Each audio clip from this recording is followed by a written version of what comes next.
کو گندی تصویروں کا دیکھنا چھوڑ دو, سنیما میں جانا چھوڑ دو, انٹرنیٹ پر بیٹھنا چھوڑ دو, باریک اور پتلے لباس چھوڑ دو اور اللہ کی بارگاہ میں سچی توبہ کر لو, اس سے پہلے کہ موت کا فرشتہ آ کر کہے چل, تم پہلے ہی لوٹ جاؤ اللہ کی طرف. توبہ کر لو رب کی بارگاہ میں, تہجد گزار بن جاؤ, باوضو رہنے کی عادت ڈالو, روزانہ تلاوت قرآن مقدس کرو. اور مالدار بننا ہے نا, کوئی بڑی بات نہیں مالدار بننا. روزانہ سورہ واقعہ کی تلاوت عشاء کے بعد شروع کر دو اور 450 مرتبہ حسبنا اللہ و نعم الوکیل پڑھو. اللہ کی عزت کی قسم, مال چل کر نہ آئے تو پھر دامن پکڑ لینا. یقین تو پیدا کرو. جو زبان جھوٹ بولتی ہے اس پہ وظیفے کیا اثر کریں گے؟ جن کے گھروں میں قرآن تاک کی زینت بنا ہوا ہے اس پہ تعویذ کیا اثر کریں گے؟ بدلو, اپنے کردار کو بدلو, سچی توبہ کرو اور اپنی زندگی کو بدلو. سنی دعوت اسلامی کا اجتماع زندگیوں کو بدلنے کا اجتماع ہے, زندگیوں کی تبدیلی کا اجتماع ہے. جو کچھ ہوا اس سے توبہ کرو. ابھی ہم دعا کریں گے, سچی توبہ آپ بھی کریں گے, ہم بھی. آپ یہ نہ سمجھنا کہ صرف آپ گنہگار ہیں, آپ سے بڑے گنہگار مجرم ہم لوگ ہیں. ہم بھی توبہ کریں گے, آپ بھی توبہ کریں. دنیا میں کوئی بندہ یہ نہیں کہہ سکتا اس دور میں نے گناہ نہیں کیے. اپنے آپ کو بے گناہ سمجھنا ہی سب سے بڑا گناہ ہے. تو میری بہنوں, ہم بھی کریں گے, آپ بھی. جب ہم جیسے مجرموں کو عزت مل سکتی ہے توبہ کی برکت سے, تو آپ کو کیوں نہیں ملے گی؟ آپ بھی توبہ کرو, بدلو, تبدیلی لاؤ, انقلاب لاؤ. پتلے دوپٹوں کو پھاڑ دو, جلا دو پتلے دوپٹوں کو, موٹے دوپٹے پہنو.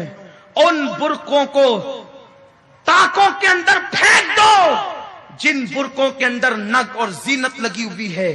سادے ڈھیلے ڈھالے برقعے سلا لو, ایسے برقعے پہن کے نکلو پہچان نہ سکے کہ کون ہو. رنگین برقعے, کلر والے برقعے, ڈیزائن والے برقعے امام غزالی کے فتوے کے مطابق حرام ہے. بائیکاٹ کر دو ان برقعوں کا.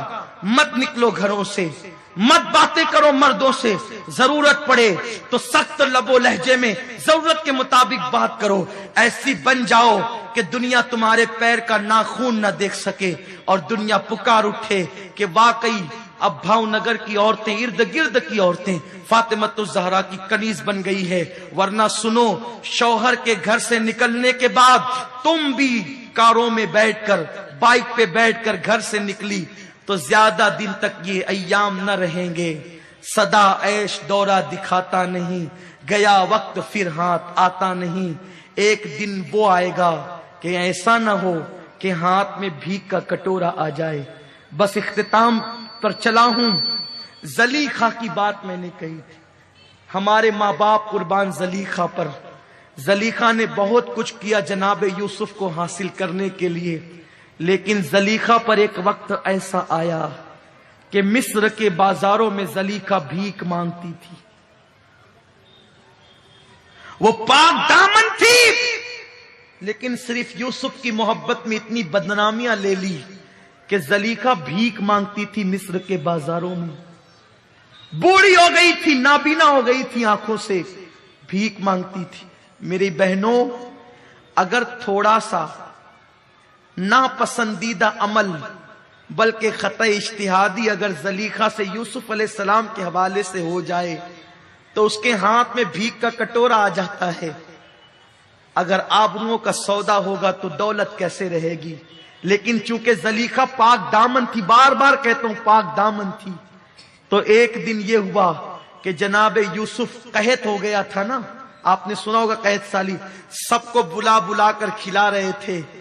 تو کسی نے کہا یوسف سب آتے ہیں کھانے, ایک بڑھیا نہیں آتی.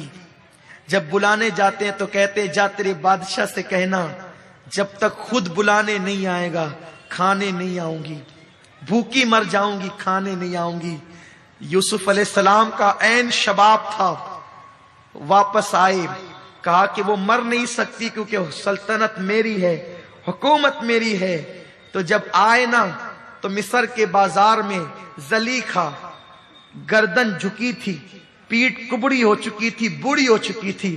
کل تک جو زلیخا عزیز مصر کی بیوی تھی، خوبصورت تھی، لیکن ایک دوسرے جوان سے دل لگا لیا تھا، خطۂ اجتہادی کی تھی، آج بوڑھی ہو گئی تھی، کوئی دیکھنے والا نہیں تھا، پیٹ جھک چکی تھی، بھیک مانگ رہی تھی۔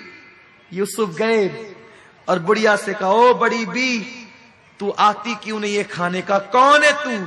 کہا میں یوسف ہوں، مصر کا بادشاہ ہوں۔ آنکھیں نابینا تھی، رو کر کہتی ہے، یوسف تیرے لیے میرا یہ حال ہوا، تو نے پہچانا میں کون ہوں؟ یوسف علیہ السلام کہتے ہیں میں نے نہیں پہچانا، بڑی بھی تو کون ہے؟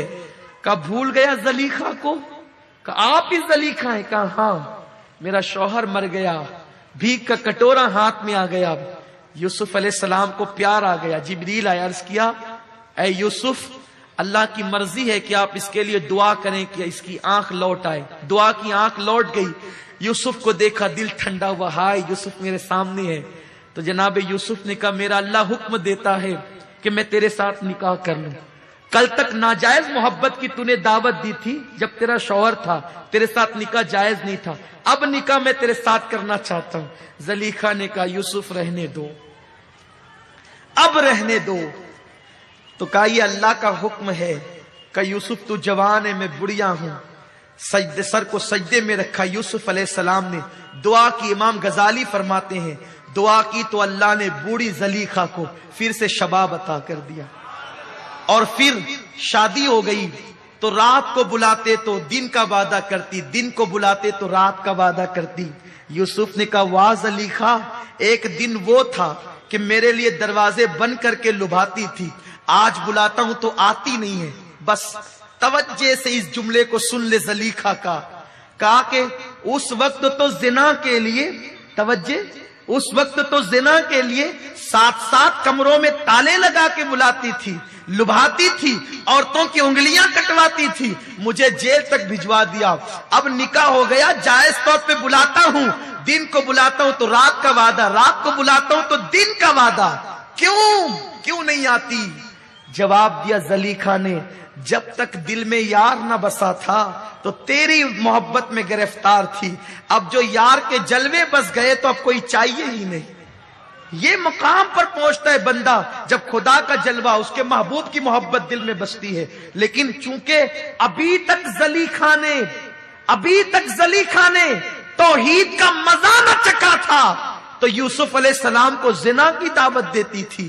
تو اس لیے اللہ کی محبت دلوں میں پیدا کرو، خدا کا خوف، اس کے محبوب کی محبت، سچی توبہ کرو، دل خودی گناہوں سے اچاٹ ہو جائے گا، گناہ کی محبت دلوں سے نکل جائے گی۔ اللہ پاک مجھے آپ سب کو توفیق عطا فرمائے۔ دوران گفتگو اگر کوئی غلطی ہو تو اللہ معاف فرمائے۔ کوئی بہن اٹھ کر کے نہیں جائے گی، اب اصل وقت آتا ہے مانگنے کا، اب اصل وقت آتا ہے توبہ کا۔ اے آنسو بہانے والی میری بہنوں، سب کے لیے آنسو بہائی ہو، اب اپنے گناہ پر بھی آنسو بہا لو، زندگی میں انقلاب آ جائے گا۔ میں آپ سب کا شکریہ ادا کرتا ہوں، بہت خاموشی سے آپ نے فقیر کے بیان کو سماعت کیا۔ اللہ آپ کو جزائے خیر عطا فرمائے۔ وما علینا الا